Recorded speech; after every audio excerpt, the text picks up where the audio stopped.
சென்னை அடுத்த பல்லவரம் தனியார் மண்டபத்தில் தமுமுக பல்லவரம் வடக்கு பகுதி சார்பில் இப்தார் நோன்பு திறக்கும் நிகழ்ச்சி பகுதி தலைவர் அப்துல் ஷரீப் தலைமையில், மாமக பகுதி செயலாளர் முகமது இக்பால், பொருளாளர் நவீத் பாஷா முன்னிலையில் நடைபெற்றது.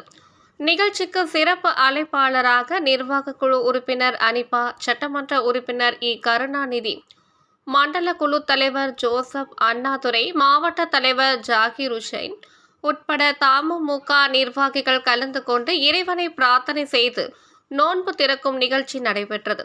இதில் ஏராளமான தமுமுக நிர்வாகிகள் மற்றும் இஸ்லாமிய சகோதர சகோதரிகள் கலந்து கொண்டனர்.